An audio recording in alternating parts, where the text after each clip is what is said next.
Şivên ra şivan û doş divî best û diyaran, nabînî qeriyê derd û xedaran. Şa divî tu her gav bi berx û karan, ji wan berxan yek jî ez bûma xwezî. Şuştî tu dilê xwe ji tevînê, kiştikî keriyê xwe çaxa şevînê. Tu dibî hevalê dil û evînê, ji hevalan yek jî ez bûma xwezî. Pif dikî bilûrê di şevên tarî, çi dibe wan re bi kîjan zarî. Kom dibin dora te dikin guhdarî, ji guhdaran yek jî ez bûma xwezî. Ev helbesta naîf û henûn helbesta Kemal Badilî ye. Kemal Badil her wekî tê zanîn di salên şêstîn de mebûsî jî kiriye. Mebûsê Rihayê ye.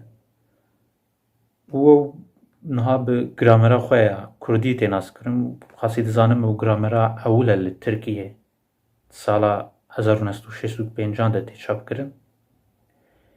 Ji ev helbest mixabin wek tekane helbesta wî ye niha di çavkaniyan de li berdestê me. Ew santer bi xwe jî di bîraniyê xwe de behs dike ku wî û Faîq Bucaq çûne mala wî û hinekî bi zorê ji bo kovara dengê ev helbest jê xwestine.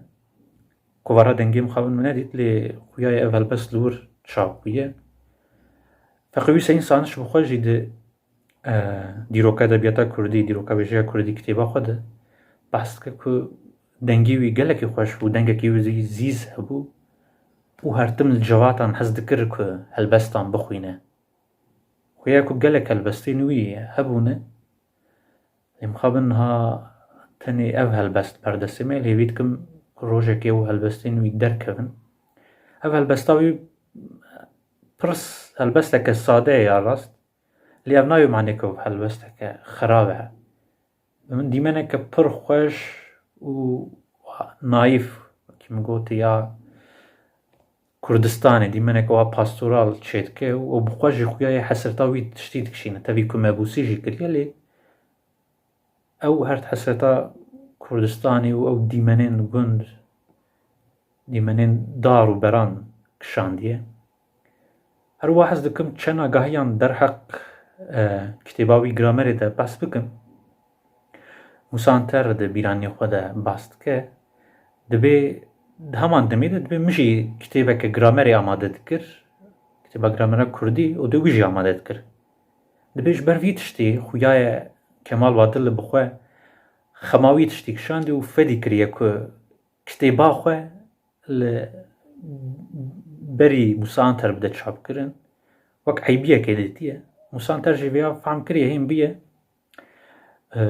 bi xwe diçe jê re dibêje û dibe ji xwe va ez êdî nikarim kitêbê çap bikim, di kitêba xwe çap bike. û bi vê gotinê ew piştre Kemal Badilî kitêba xwe çap dike. Feqî Hüseyin Saniş jî wê demê ew nas dike, dibe ez diçûm mala wî, dibe min xebatên wî dîtin, xebatên ziman bê xebatên pir baş bûn, dibe heman demê dibe ez jî li ser ziman dixebitî, dibe piştî ku me ew xebatên wî dîtin ku ew xebat ji min baştir in, dibe min temamî dev jê berda, îja berê xwe da xebatên dîrokî.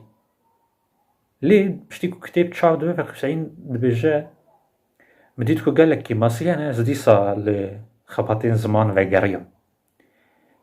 Îja tevî ku Kemal ew qas naîf e, Nûreddîn Zaza gotineke pir hişk dike ji bo wî, hêvî dikim ku ew gotin negihîştibe wê. Hemreş reşo piştî ku kitêb çap be û kitêbê jê re dişîne, ji Nûreddîn Zaza re di meha tebaxê wan de jê re dişîne û Nûreddîn Zaza heman mihê lê vedigere ji Hemreş reşo re dinivîse kitêb xwendiye. Divê Hemreş heke te Kemal Badilî divê te dît jê re bibêje bilahare kitêba xwe bişewtîne, bira kitêba Celadet, Qanatê Kurd û Reşîdê Kurd û Kamran bixwîne, piştre gramera xwe ji nû ve binivîse. Gotineke hişk e bi min û nizanim yanî, lê rehma Xwedê li hemûyan be û dîsa wan bi hurmet bibîrtînim, dema we xweş be.